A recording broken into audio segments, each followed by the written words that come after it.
낭만서점 247회에서는 연상우, 최규석 작가의 지옥 1을 다룹니다. 네, 반도로 화제를 모으고 있는 연상우 감독인데요. 또 그에 맞춰서 이 최규석 작가와 함께 작업한 이 지옥이라는 작품이 지금 1권이 나왔는데요.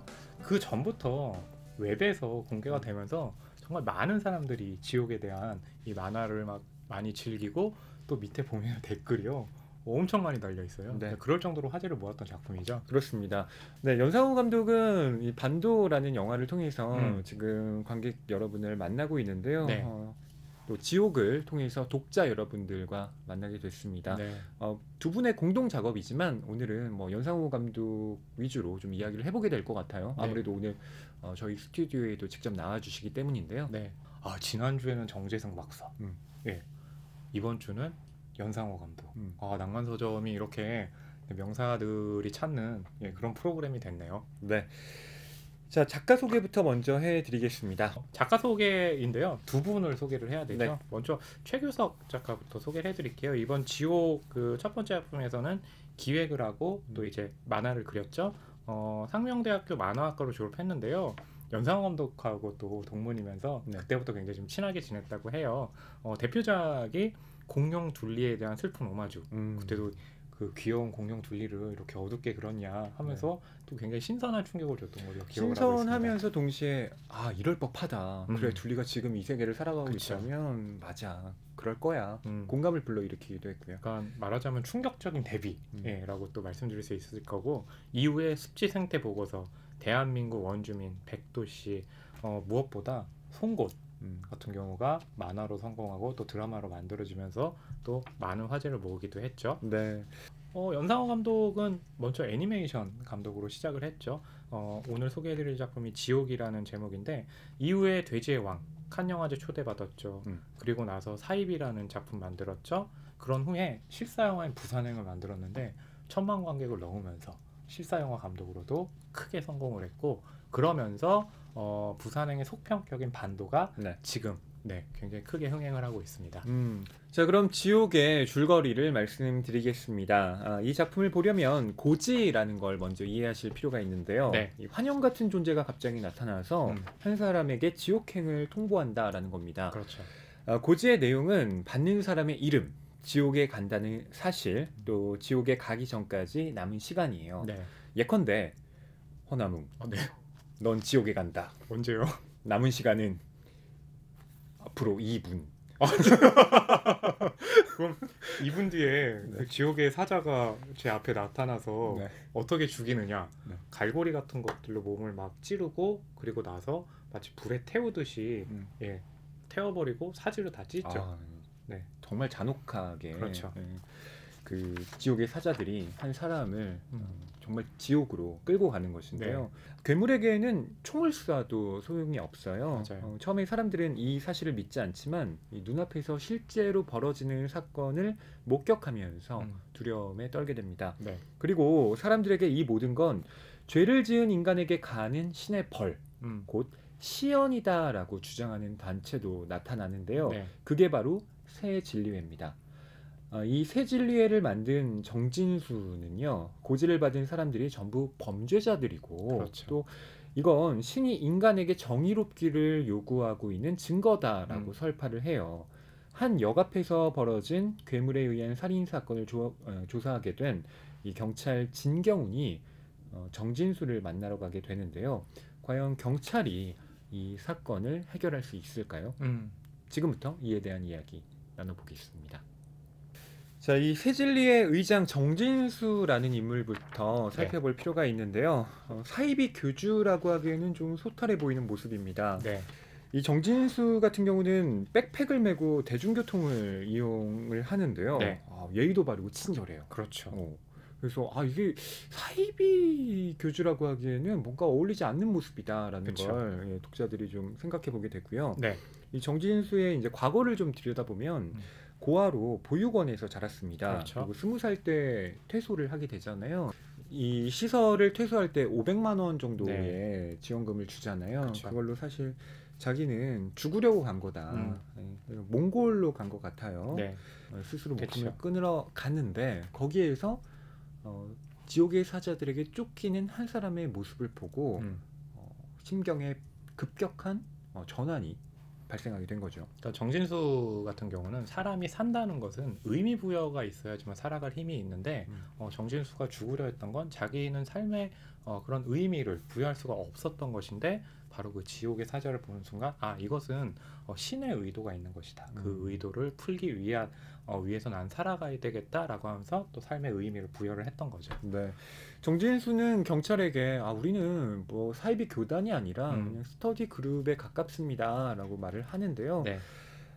하지만 뭐 경찰은 그 말을 믿진 않죠. 네. 어쨌든 조사를 해봐야겠다라고 결심을 하는데요. 이 경찰 담당자가 진경훈 경입니다. 네. 이 진경훈이 자기 아들을 이 정진수 옆에서 발견하게 돼요. 그러니까 정진수가 거리에서 사람들을 대상으로 이제 신의 그 계시와 관련한 그리고 고지와 시연에 관련한 이야기를 나누고 있는데 그 한편에서 진경훈의 아들인 성우가 그 일을 좀 돕고 있었던 거죠. 그렇습니다. 아니 우리 아들이 왜 저기 가서 저렇게 하고 있지?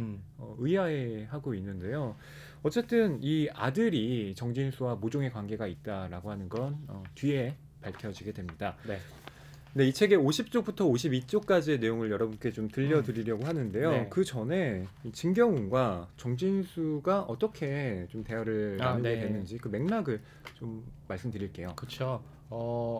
신의 시연이 있다는 그 일이 영상을 통해서 퍼지면서 사람들이 관심을 갖는데 그날 검색어에 정진수 새진리회 의장의 이름이 올라가면서 진경훈이 또 이제 그 인물을 주목하게 됐던 거죠. 그렇습니다. 뭐 일종의 그 조사를 우선은 구두로 하는 것인데요. 듣다 보니까 이 정진수라는 인물이 범상치 않구나라는 그렇죠. 걸 알게 됩니다. 우선 정진수는요. 화재 현장이라든가 또 다른 사람들이 위급할 때 자기 몸을 던져서 맞아요. 다른 사람을 구했던 의인인 거예요. 맞아요. 뉴스에도 여러 번 보도가 됐습니다. 그렇죠. 그러면서 그 인물이 갖고 있는 배경을 조사를 하고 또 이야기를 나누다 보니까 정진수 의장이 이런 이야기를 하는 거예요. 내가 사람들에게 많은 이야기를 전달하는 것은 결국 이 시연이 갖고 있는 신의 의도를 알려주기 위함이다라고 하는데 그 방법이라는 게 굉장히 잔인하잖아요. 그렇죠. 그러니까 지옥에 가고 싶지 않다면 선하게 살아라라는 그렇죠. 건데 공포심을 맞아요. 불러일으키는 거잖아요. 공포 때문에 사람들이 선하게 사는 것, 과연 그것이 올바른 방법인가? 라는 그 의문이 진경훈은 들었던 거죠. 네, 그 의문과 답에 대한 얘기가 50쪽부터 52쪽까지 나와 있습니다. 여러분께 들려드릴게요. 제가 정진수 부분을 읽고요. 진경훈은 허나운 평론가님이 하겠습니다. 그런데 뜯겨 죽을까 봐 무서워서 선하게 사는 걸 정의라고 할 수 있나요? 공포가 아니면 무엇이 인간을 참회하게 하죠? 그런 걸 보신 적 있습니까? 말씀대로라면 그 신은 인간의 자율성을 믿지 않는 거군요. 자율성, 그렇죠. 중요하죠. 어릴 때 성당에 가면 고해성사가 너무 싫었어요. 못된 애들은 자기 죄를 인식하지도 못하고 착한 애들만 없는 죄를 쥐어짜서 고해를 하거든요. 죄인들이 무책임한 안락을 누릴 때 선한 자들만 죄의 무게를 떠안아요. 아내분을 살해한 그 사람, 그는 지금 참회하고 있을까요? 아내분이 겪으신 고통, 아니 형사님과 아드님만큼이라도 아팠던 적은 있을까요? 이건 정입니까? 네, 짧은 대화인데요. 네. 여기에 많은 것들이 드러나죠. 특히 진경훈과 그 아들인 성우에게 깊은 아픔이 있다라는 네. 사실도 드러납니다. 아내이자 어머니였죠. 네, 무참하게 살해당한 배경이 지금 진경훈과 진경훈의 아들인 성우에게 있었던 거죠. 네, 폐건물 주부 살인 사건이라는 뉴스로도 많이 보도가 됐는데 네. 약물 중독인 한 사람에게 이 진경훈의 아내가 무참하게 살해당했던 겁니다. 네. 그런데 그 살인범은요 심신미약을 인정받아서 그렇죠. 형 자체는 6년으로 짧게 받아요. 예. 그렇기 때문에 진경훈과 그 아들 성우는 과연 이 사람이 죄값을 제대로 치른 걸까? 그렇죠. 그에 대해서 참을 수 없는 분노심을 계속 찌를 수밖에 없는 거죠. 네. 그러다 보니까 그 피해를 당한 입장 그리고 그 피해를 보는 주변 사람들 입장에서는 이게 사회가 거기에 대한 합당한 어떤 결과를 주지 않을 때 무엇을 할 수 있을까라고 했을 때 이 지옥 같은 경우에 나오는 화살촉과 네. 같은 폭력적인 자경단이 나오기도 하잖아요. 네. 이 경찰은 화살촉이 새 진리회와 연관이 되어 있을 거라고 의심을 합니다. 그렇죠. 뭐 이 경찰뿐만 아니라 민혜진이라는 이 변호사도 새 진리회 정진수의 언행을 깊이 의심하고 있는 사람 중 한 명이에요. 그렇죠. 이 화살촉은 자경단이라고 말씀을 하셨는데 테러 집단이죠. 그렇죠. 네. 신께서 시위를 당겼으므로 우리는 날아가서 적에게 박혀야 한다. 그래서 이 자신들의 이름을 화살촉이라고 지은 거예요. 그렇죠. 광신 폭력 집단이죠. 그래서 이들 같은 경우는 시연을 당한 대상이 이제 고지가 되면 이 사람은 지옥에 가기 때문에 분명히 악한 일을 했을 거야 라고 해서 그 악한 일이 무엇인가 라는 것을 어떻게든 끄집어내기 위해서 주변 사람들도 털고 계속해서 폭력적인 그런 행위를 하는 집단으로 네. 또 묘사가 되고 있죠. 그러니까 전과자들의 신원을 인터넷에 유포하고요. 또 지옥의 고지 등을 비판하는 인사들을 적으로 간주하고 그렇죠. 물리적인 폭력을 행사합니다. 그 적 중에 하나가 바로 민혜진 변호사이기도 하고요. 그렇죠. 어쨌든 화장을 하고요.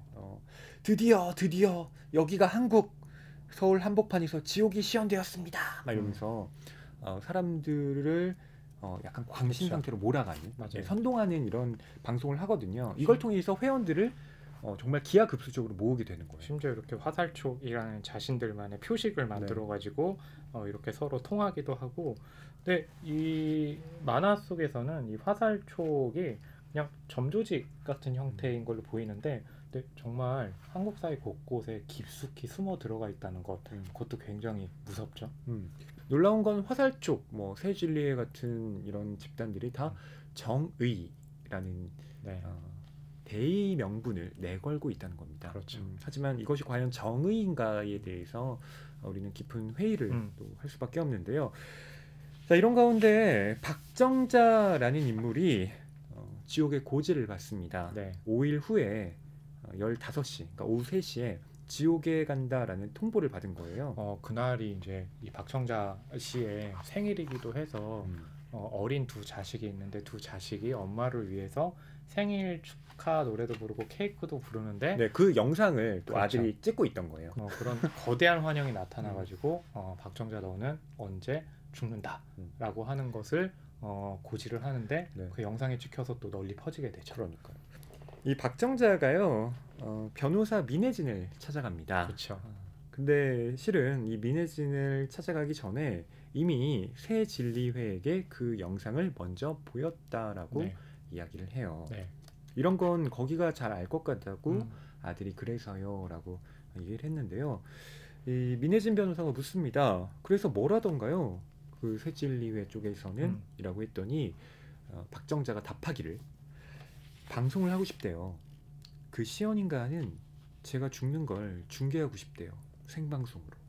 그러면서 중계료를 30억을 준다고 했는데 그 민혜진 변호사와 함께 일하는 이제 동료는 그 얘기를 듣더니 설마 그 중계료 30억 준다고 해서 정신이 미치지 않고 어느 방송사에서 이걸 생중계하겠어 라고 했는데 대부분의 방송사가 생중계를 한다라고 또 후에 전개가 되죠. 그러니까 새진리회가 스터디 그룹이라고 정진수 의장은 밝혔지만 어떻게 이런 어마어마한 자금력을 또 갖고 있을까요? 그러니까 뒤에 거대한 뭔가 자금줄이 있다는 것이 여기서 또 드러나기도 하죠. 그러니까 새진리회의 이 멤버들이 그냥 보통 사람들이 아니라 권력을 갖고 있고 부를 갖고 있는 사람들이 상당히 있다라는 걸 암시해 주는 대목이라고 볼 수가 있는데요. 결국 박정자는 이 새진리회의 제안을 승낙합니다. 그리고 자신이 이른바 지옥의 시연을 받는 모습을 생중계하기로 동의를 하는데요. 그런데 왜 그럼 변호사를 찾아간 거야? 라고 했는데 정말 그 30억 원을 지불한 게 맞는지 그래서 그것을 좀 공정하기 위해서 변호사를 찾아갔던 거죠. 하기로 했을 때 10억 원은 이제 선입금을 하고요. 나머지, 그 자리에서 정말 그 시연이 일어난다면 나머지 10억을 주겠다라고 하는데 그 전에 그 정진수와 이 박정자 그리고 변호사가 이제 대동한 가운데 여러 이야기가 오가는데요. 정진수가 박정자에 대한 여러 가지 정보를 묻습니다. 그렇죠. 그러면서 이렇게 얘기를 박정자가 하게 돼요. 저는 미혼모예요. 아이들도 아빠가 다르고요. 그때 정진수는 아들이 있는데 아이들이 둘이나 있는데 어떻게 아빠가 없다고 할 수 있죠? 라고 또 얘기를 하면서 어떻게든 이 사람이 이 지옥의 사자에게 고지를 당했기 때문에 뭔가 나쁜 일을 했을 거야라는 것을 어떻게든 캐물으려고 질문을 던지는 거죠. 그래서 박정자 씨가 지옥에 가는 이유를 나는 알고 싶다라고 그렇죠. 말을 합니다. 그리고 이건 철저한 개인 정보잖아요. 맞아요. 근데 이게 화살촉에게 새어 들어갑니다. 그리고 어떻게 방송이 돼요. 그렇죠. 왜였죠? 바로 거기에 대동했던 경찰 중에 한 명이 바로 화살촉 멤버였기 때문입니다. 그렇죠. 예, 박정자의 아들은 정진수와 뭐 이런 사람들이 나누는 이야기를 들으면서 저 방 뒤에서 눈물을 흘리면서 뛰쳐 들어와요. 그렇죠. 도대체 우리 엄마 죄가 뭐냐고요? 라고 맞아요. 물어요. 근데 박정자는 뭐든 상관없으니까 제 죄는 아무거나 붙여주세요 라고 슬프게 답을 합니다. 그러니까 이걸 보면 정말로 죄를 지었기 때문에 이렇게 지옥의 사자들이 오는 건가? 아니면 그것과 상관없이 이 지옥행의 고지라는 것이 그냥 일어나는 건가? 좀 우리는 생각을 해보게 돼요. 그렇죠. 궁금하죠. 이쯤에서 아까부터 기다리고 계신데요. 연상호 감독님 직접 모시고 자세한 이야기 나눠보도록 하겠습니다. 네, 밖에서도 땀을 뻘뻘 흘리고 계신데 이 안에 지금 에어컨이 안 돌고 있어서 이 안에 들어오시면 더 땀을 많이 흘리시겠죠? 자, 연상호 감독님 모시겠습니다. 네, 저희가 지옥일 이야기하고 있는데요. 이 작품의 스토리를 쓰셨죠. 연상호 감독님이 스튜디오에 직접 나와주셨습니다. 이 연상호 감독님께서 지옥행 특급 열차를 타고 반도를 통과해서 여기 낭만서점 스튜디오에 와주셨습니다. 안녕하세요. 네. 안녕하세요. 연상호입니다. 감독님 반갑습니다. 엄청나게 일을 많이 하셔가지고 지금 뭐 지옥에 대한 스토리 얘기도 하고 반도에 대한 영화 개봉 이야기도 하지만 또 얼마 전에는 그 넷플릭스 이 지옥의 넷플릭스 또 오리지널 제작도 확정이 됐고 그래도 돌아가는 프로젝트가 감독님 이름으로 돌아가는 프로젝트가 워낙 많아가지고 그것 때문에라도 관심들을 좀 많이 갖고 있는 편이죠. 아니 뭐 어떻게 뭐 여러 일을 하려고 하는 건 아닌데 뭐 일을 그렇게 많이 하지도 않아요 사실. 아 그래요? 그렇구나.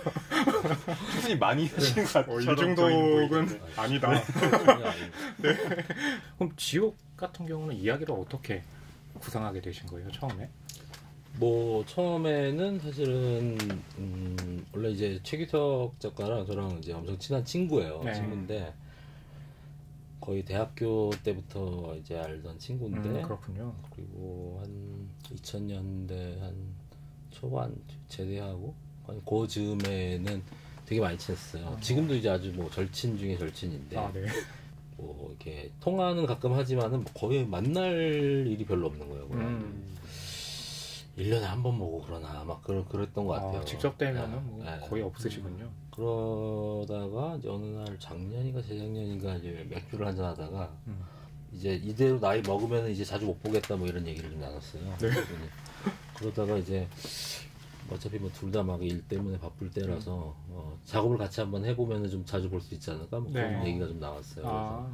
그러다가 이제 제가 지옥을 좀 해볼까라는 생각을 하고 있었어요. 근데 이제 지옥 예전에 제가 만들었던 단편 중에 지옥이라는 단편이 있었는데 그걸 좀 새롭게 좀 아이템만 가지고 좀 새로운 작품으로 한번 만들어 볼까라는 얘기를 좀 나눴는데 이제 규석이가 지옥 예전에 그 지옥도 좋아했어가지고 한번 같이 만들어 보자라고 해가지고 이제 작업을 시작했죠. 그래서 그 두 분이 이 작품에 대해서 함께 이야기를 하면서 스토리나 뭐 앞으로의 전개 방향을 좀 어떻게 잡아보자. 우리가 이런 주제는 좀 확실하게 좀 집어넣어야 되지 않을까? 이런 좀 논의를 하셨나요? 뭐 여러 가지 논의를 하죠. 여러 가지 논의를 하는데 사실은 좀 개인적으로는 이제 지옥이라고 하는 작업은 병호한테는 좀 놀이터 같은 작품이 됐으면 좋겠다라는 생각이었어요. 뭐 사실은 이 지옥이라고 하는 세계관 내에서 뭔가 하고 싶은 얘기가 생길 때 좀 뭐 그때그때 작업을 하고 그래서 가끔씩 어떤 분들은 이제 지옥은 어떻게 끝나는 거냐라고 하는데 이거는 저는 거의 평생 안 끝나는 아 그런가요? 거의 뭐 베르세르크처럼 10년에 한 권 나오고 그 정도 그냥 뭔가 해볼 만한 거 있겠다 싶을 때 그냥 한 번씩 하는 그런 좀 뭔가 어떤 작품적인 놀이터 같은 형식을 한번 가져보자 라는 생각으로 처음 시작했고 둘이 물론 이제 최규석도 본인이 단독으로 준비하는 작품도 있고 저도 그렇죠. 이제 단독으로 좀 준비하는 작품이 있는데 뭐 어쩌다가 한 번씩 이렇게 또 둘이 얘기를 하다가 뭐 이런 얘기를 할 수 있지 않을까라는 얘기가 나오면은 또 이 지옥이라고 하는 놀이터를 꺼내서 같이 작업을 할 수 있는 그런 계기를 한번 만들어 보자라는 생각이었던 것 같아요. 연상호 그 감독님도 그렇고 최규석 작가님도 그렇고 친하다고 그랬고 또 두 분이서 했던 작업은 이번이 처음이 아니라 제가 알기로는 예전에 이제 창이라는 그 작품도 처음에는 감독님이 이제 스토리 쓰고 그 최규석 작가님이 만화를 그리고 그리고 나서 이제 애니메이션 했는데 근데 그게 굉장히 오래된 일이잖아요. 아마 그쵸, 2008년, 2009년 그러지 않나요? 그 사이일 거예요. 네, 그때와 그리고 지금 이렇게 또 비교했을 때 작업하는 방식, 또 서로를 대하는 방식 이런 것들이 좀 변화한 지점이 있나요? 아니면 여전히 같은 비슷해요. 그때 당시에도 사실은 사이시오이라는 작품에서 창이라는 작품을 같이 했었는데 뭐 당시에는 이제 저는 사실은 생활고에 좀 시달리고 있었고 제 최규석 작가는 당시에도 이제 거의 프로 작가로서 잘 활동을 하고 있었어서 이제 인권위 프로젝트로서 제안이 들어왔었는데 이제 좀 제가 이제 가지고 있던 이야기 중에 좀 뭐 인권위 프로젝트로 할 만한 이야기가 있다 해가지고 좀 했던 것 같아요. 그래서 같이 작업을 했었고 그때도 제가 이제 시나리오를 써서 적고 거의 규석이가 원고를 하고 그런 과정이 있었고 지옥 같은 경우는 영화로 따지면 이제 제가 시나리오 작가 같은 역할을 하고 이제 규석이가 이제 연출을 하는 감독 입장이다 보니까 이 제가 쓴 시나리오를 많이 수정하기도 하고 또 자기 마음대로 이제 연출을 하기도 하고 물론 이제 그 전에는 전화를 해가지고 이런저런 의논을 하긴 하는데 어쨌든 뭐 만화가라고 하는 직업이 이제 연기자이자 뭐 카메라 감독이자 그렇죠. 연출자이자 하다 보니까 본인이 이제 제가 쓴 어떤 대사의 뉘앙스 같은 거를 정확하게 이제 알지 못하면 사실은 연출을 하기 힘들기 때문에 뭐 그런 것에 대해서 얘기를 좀 많이 하는 편이에요. 그러니까 넷플릭스에서 이제 이게 실사로 만들어진다라고 했을 때 거기에 참여하는 배우 중 한 명이 또 박정인 배우라고 들었는데 여기 뒤에도 추천사를 썼어요. 배우 캐스팅은 어떻게 좀 감독님께서 하셨는지. 뭐 사실은 아무래도 좀 넷플릭스가 좀 글로벌 플랫폼이다 보니까 그 국내의 좀 캐스팅의 방식이나 논리하고는 좀 다른 것 같아요. 그래서 제가 좀 자유롭게 캐스팅했어요 이번에. 그래서 뭐 지금 여기 진경훈 형사 역으로는 양익준 배우가 할 것 같고 뭐. 그다음에 뭐 그 누구죠? 유아인 배우. 유아인 배우도 참여하고 박정민 배우도 참여하고 그렇죠. 김현주 배우도 참여하고 그런 지금 뭐 원진아 배우도 나오고 맞아요. 이번에 이제 반도에서 또 나왔던 김도윤 배우 맞아요. 하고 그 외에도 꽤 뭐 여기 캐릭터들이 많아가지고 그렇죠. 꽤 중요한 되게 또 의외의 어떤 캐스팅이 좀 더 이루어져 있어요. 그래서 좀 제가 궁금한 것 중에 하나가 사실 연상호 감독님의 그 상상력이라고 하는 것, 그러니까 뭐 방법이라든가 뭐 반도라든가 제가 다 봐도 어디에 원천이 있는 걸까 굉장히 궁금했거든요. 아까 뭐 책을 찾아보신다고 했는데 어떤 책을 좀 주로? 제가 알기로는 수첩일 거예요. 군 시절부터 생각나면 수첩에 이야기가 엄청 적었다고 그런 이야기도 적어 놓으시겠지만 아니 뭐 그건 되게 옛날이고 뭐 컴퓨터에다가 이렇게 그냥 써놓거나 핸드폰에다 좀 적어놓은 게 있고 요새는 뭐 좋아하는 좀 책 작가들 거들 사는 편이에요. 그래서 뭐 주로 어떤 작품들을 읽으시나요? 최근에 이제 뭐 기억 남는 거는 그 텀블벅에서 이제 책 펀딩 같은 거 많이 하잖아요. 거기서 무슨 요괴집 같은 거 몇 개 그거 컨닝했어요. 재밌을 것 같아가지고 네. 그 책 몇 권을 이제 왔죠. 와서 이게 한국 요괴에 관한 책이었는데 네. 보니까 너무 재밌더라고요. 이게. 그래서 방법을 썼던 것 같아요. 그 책 보고. 그렇군요. 여기 지옥에서도 보면 그런 고지를 그냥 받게 되고 뭐 거기에 대해서는 어떻게 저항할 방법이 없는 거잖아요. 심지어 내가 자살을 한다고 해도 다시 끄집어내어서 그런 어떤 그 형벌을 가하는 이런 방식. 그럼 도대체 출구라는 게 어디에 있을까? 그러니까 이 연상호 감독님의 유니버스 안에서 우리가 어떤 가느다란 희망 같은 걸 발견할 수 있을까? 뭐 이런 생각들을 좀 해보게 되거든요. 감독님은 좀 어떻게 보고 계신가요? 뭐 일단은 뭐 작품마다 뭔가 이렇게 질문 같은 거를 던져야 한다고 생각을 하는데 뭐 그와 동시에 뭐 일종의 뭐 해답 같은 것도 뭐 제시를 하려고 노력은 하는 편이에요. 근데 대부분의 이제 뭐 아까 얘기했듯이 미지의 공포, 불확실성의 공포라고도 볼 수 있는데 어떤 일이 일어났을 때 이게 자기한테 왜 일어났는지를 모른다는 것. 그렇기 때문에 이제 거기에서 의미를 붙이려고 하는 것. 사실은 이제 그 이면에 무언가가 존재를 한다라는 게 사실은 대부분의 인간이 만들어낸 불안에서 온 거라고 생각을 하는데 그게 아주 인간이 갖는 숙명적인 공포 같은 거겠죠. 이제 의외로 이제 그것이 명확하지 않게 나왔을 때 사실은 오는 짜증남 같은 것도 존재를 한다고 생각해요. 왜냐면은 근데 사실은 이제 대부분의 인간이 갖는 숙명적 공포라고 하는 게 정확하게 그 일어나는 이유를 모르기 때문에 오는 일이라고 생각하는데 이제 그런 불확실성의 세상에서 인간이 기댈 수 있는 게 무엇인가에 대한 생각을 늘 하죠. 그래서 뭐 그것을 작품에 좀 반영하려고 노력하는 편이에요.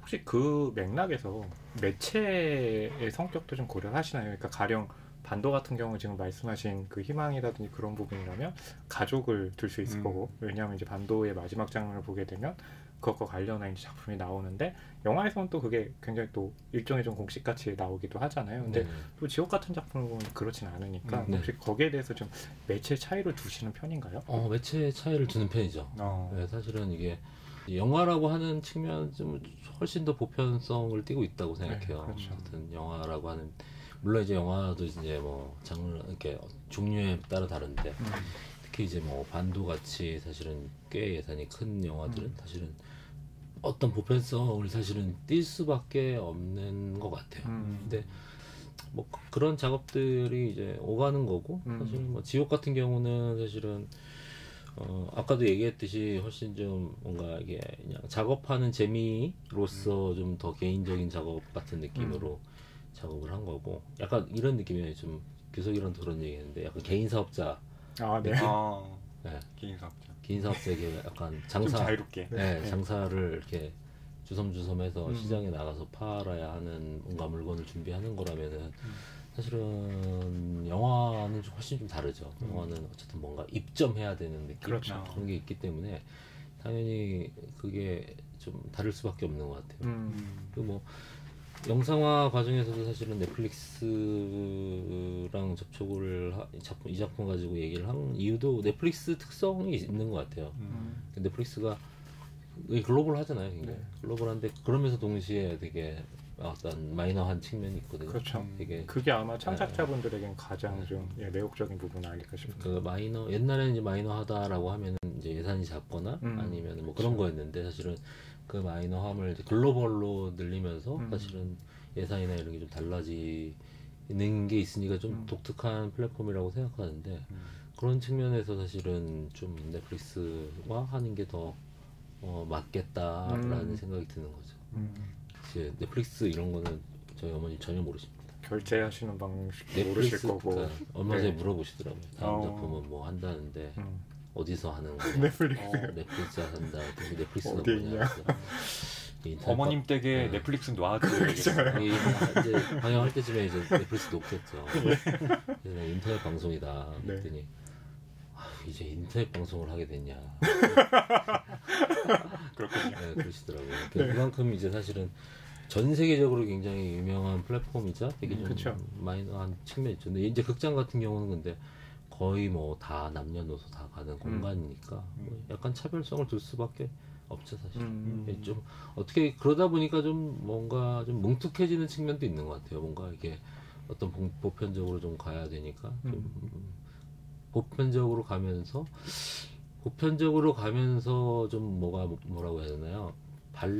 좀 어떻게 보면은 좀 명확한 뭔가를 제시를 해야 확실한. 되는데, 확실한. 이제 그게 사실은 되게 뭐라고 할까 나이브할 수밖에 없죠 사실. 뭐 그렇죠. 그리고 단도같이 그렇게 제작비가 많이 들어간다면 네. 아무래도 이제 그 결말 부분을 감독님이 생각하는 항상 그런 방식으로만 가져가기에는 개인 작업은 아니기 때문에 아마 그러지 않을까라고 생각을 하고. 근데 또 한편 동시에 있는 것 같아요. 근데 그런 게 사실은 뭐 예를 들면은 누군가한테 뭔가를 얘기를 해준다라고 한다면은 뭐 어떤 사람한테는 좀 더 살갑게 얘기할 수도 있고 어떤 사람한테는 그 사람이 처한 형편에 따라서 좀 보편적인 얘기를 할 수밖에 없는 뭐 그런 상황들이 있다고 보거든요. 네네. 비슷한 것 같아요. 전 연상호 감독님이 이렇게 내놓는 작품마다 화제가 되는 이유가 뭘까? 저도 궁금합니다. 그게. 한번 아니 저도 분석해 주시죠. 아니 저도 좋아해요. 연상호 네. 감독님의 작품을. 근데 거기에 배면에 깔려 있는 것. 그리고 실제로 메시지를 전하는 건 철저하게 현실적인 이야기거든요. 지금 우리 시대에 일어나고 있는 어떻게 보면 가장 첨예한 일은 굉장히 환상적인 방법으로 이야기를 하기 때문에 독자들이나 관객들에게는 이게 되게 새롭게 그쵸. 어떤 시각을 열게 하는 부분이 있더라고요. 예. 그러니까 환상적이기 때문에 약간 쉽게 다가갈 수 있는데 실제로 하는 얘기는 굉장히 묵직하니까 예. 그렇죠. 이게 뭔가 있구나 라고 해서 칸에서도 계속 부르는 게 아닌가 싶기도 동의하시나요? 하고요. 네. 이른바 환상적 리얼리즘이라고 하는 아주 쉽게 얘기하면 이제 그런 것인데 이렇게 잘 구사하시는구나. 저는 굉장히 그래서 좀 부럽다라는 생각이 들고 저는 창작자가 아니지만 이렇게 얘기하면 진짜 나도 이런 능력 갖고 싶다 그런 거요. 버겁습니다. 버거. 일단은 뭐 어렸을 때 예술가가 되고 싶다라는 생각을 어느 순간인가부터 했죠. 근데 그때는 예술가라고 하는 직업이 이런 직업인 줄 몰랐어요. 아마 알았으면 안 했을 것 같아요. 사실은 뭐 그 의도가 그런 건 아닌데 뭔가 이렇게 계속 뭔가 어떤 논란 및 뭔가를 이렇게 계속 생산해두고 한다는 게 사실은 창작자로서는 되게 좀 행운적인 측면이 있죠. 근데 뭐 사실은 이제 그게 뭐 인간 연상으로서 뭐 아주 편안하냐라고 한다면은 뭐 그렇진 않아요. 저도 이제 사실은 만약에 다시 태어난다면은 작업을 이렇게 하진 않았을 것 같아요. 작업을 좀 가명으로 하든가 뭔가 요새는 가명을 부캐라든가 웹툰 작가들 중에서는 이제 가명으로 작업하는 젊은 친구들 많아요. 그리고 우리 드라마 작가 중에서도 이제 가명으로 전혀 인터뷰도 안 하고 하는 작가들이 있는데 다음에 태어나면 좀 그렇게 하고 싶다라는 생각을 하기도 하고 네, 그렇죠. 이제 그런데 뭐 기본적으로 어차피 이렇게 된 마당에 그냥 계속 하는 거죠. 하는 겁니다. 관도도 지금 계속 지금 절찬리에 상영이 되고 있고요. 지옥도 이제 출간돼서 독자들을 만나고 있는데 이 두 작품을 좀 관객과 독자분들이 어떻게 좀 즐겨 주셨으면 하는지 마지막으로 좀 말씀 부탁드리고 싶어요. 사실은 이제 뭐 예전에 그런 얘기가 있었어요. 처음에는 이제 출판사에서 작가의 말을 한번 넣어보자. 작가의 말을 요청을 했었는데 저는 이제 사실은 그냥 어디서 해달라고 하면 그냥 해주는 편이기 때문에 되도 않는 작가의 말을 막 쓰고 있었는데 최기석이 연락이 와가지고 하지마 작가의 말을 넣는 게 맞나 라는 얘기를 하더라고요. 특히 이런 류의 이제 장르 만화에서는 이 규석이 왈 작가의 말을 안 넣는다. 프랑스의 장르 만화들 다 작가의 말 안 넣는다. 그냥 되게 앞표지에 사랑하는 가족에게 이 정도를 넣지 이 작품이 언제 어떻다라는 구구절절한 설명을 사실 안 한다는 거죠. 그래서 사실은 이 작품을 제가 어떤 마음으로 이제 기획을 했느냐는 사실은 이런 만화의 감상에 사실은 도움이 오히려 안 되는 것 같아요. 그냥 이런 장르만은 있는 그대로 보고 본인이 이제 거기서 찾을 수 있는 뭔가를 느끼면 되는 거고 뭐 많이 얘기하는 게 사실은 이게 문제집이 아니거든요. 시험 문제집이 아닙니다. 정답 찾으려고 하시는 분들이 네, 있긴 정답을 작가가 지금 얘기하고 있는 게 뭐지 정답을 찾으려는 분이 아닌데 사실은 이건 정확하게 엔터테인먼트입니다. 그것을 그 엔터테이닝을 어느 지점에서 찾느냐는 개인이 다 다른 것 같아요. 그러니까 그냥 자연스럽게 보고 재미있는 부분을 찾을 거나 아니면 재미를 못 느끼거나 뭐 그거는 그냥 개인의 뭐 차이인 것 같아요. 네. 하긴 그 사랑하는 가족에게 지옥을 바칩니다. 이렇게 쓰는 것도 좀 그렇긴 하죠. 그래서 아마 여기 초반에 만화 지옥 재미있게 즐겨주십시오라고 한 것도 엔터테이닝으로 이제 다가가라라는 그런 가이드 정도는 좀 주신 것 같거든요. 지금 감독님의 모습과 매우 닮아 있어요. 땀을 뻘뻘 흘리고 계시는데 이제 보내드려야 될 것 같아요. 이렇게 계속 계셨다가는 스튜디오가 에어컨이 안 나와서 사우나에 계신 것 같아가지고 이렇게 바쁘신데 이렇게 또 낭만서점 나와주셔서 감사드리고요. 또 뭐 지옥의 10년 후에까지 이어진다면 또 그때 만나서 또 3권 나오는 거. 그때 만나서 또 이야기 나눈 것도 굉장히 좀 의미 있을 것 같습니다. 네, 감독님 오늘 말씀 감사합니다. 감사합니다. 네, 연상호 감독과 함께 이야기 나눠봤습니다. 네, 한 1시간 정도 되는 시간 이야기 나눠봤는데요.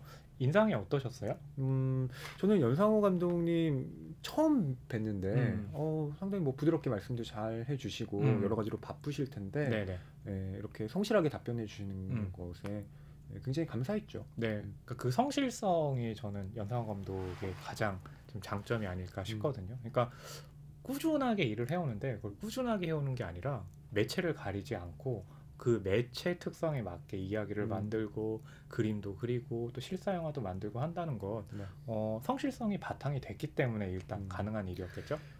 자, 그럼 저희 한 줄 평 공유해 볼까요? 네, 제가 먼저 한 줄 평을 좀 말씀드리면요.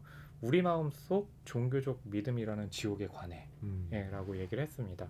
그러니까 연상호 감독은 지옥이라는 제목으로 초창기부터 계속 작품을 만들어 왔어요. 그러니까 단편 애니메이션 지옥 2개의 삶이라는 작품도 있고 지금 이제 지옥이라는 작품도 있고 아까 함께 인터뷰한 과정에서 알게 됐지만 장기 프로젝트로 가져가겠다라고 하는데 그 작품 세계에서 사람들이 한국 사회에서 사람들이 갖고 있는 그 종교적 믿음에 관해서 굉장히 관심이 많아요. 그래서 그런 연장선상에서 지옥에서도 그런 이야기를 좀 펼치고 있다고 생각을 했거든요. 그래서 저는 이제 한 줄 평으로 이 우리 마음속 종교적 믿음이라는 지옥에 관해라고 좀 지어봤습니다. 네, 저는 이런 한 줄 평 붙여봤는데요. 지옥은 타인이다. 그럼 지금 허위평화님에게 있어 지옥은 전가요? 뜨거워 죽겠어. 그렇죠. 제가 너무 땀 많이 흘리고 이래가지고 너무 더우시죠? 아니, 뭐 저도 마찬가지일 텐데요. 타인이라고 하는 이 존재, 우리에게는 미지의 존재이고, 그렇기 때문에 나에게 과연 어떤 해를 끼칠지, 혹은 어떤 도움을 줄지도 사실은 모르는 거지만 이 작품을 보면 지옥의 사자보다 그리고 뭐 지옥에 끌려가서 어떤 겪는 고통보다 이 현실에서 다른 사람들이 나에게 주는 고통이 더 지옥처럼 느껴지더라고요. 그래서 저는 이 한 줄 평을 지옥은 타인이다라고 붙였는데요. 물론 천국이 타인이다라고 바꿔서 얘기할 수 있는 뭐 그런 반례도 얼마든지 있습니다. 그렇죠. 뭐 저는 이렇게 낭만서점 허위평론가와 함께하면서 천국은 타인이다라는 것을 좀 절실히 느끼고 있거든요. 지금 거짓말 같은데요? 아닙니다. 지금 죄를 한 번 더 지으신 것 같은데. 아니요. 지금 악물고 있습니다. 알겠습니다. 일단 그래도 다음 주 고지는 해드려야죠. 다음 주에는 저희가 또 작가를 모십니다. 와, 또 누구죠? 이렇게 연달아가지고 계속 작가님 또 저자분들 나오시는 건가요? 어떤 작가분이 나오실지 여러분 기대 많이 해주시고요. 저희는 낭만서점 248회로 돌아오겠습니다. 다음 주에 또 궁금해하시는 작가님과 이야기 나누는 시간 갖도록 하겠습니다. 안녕히 계세요.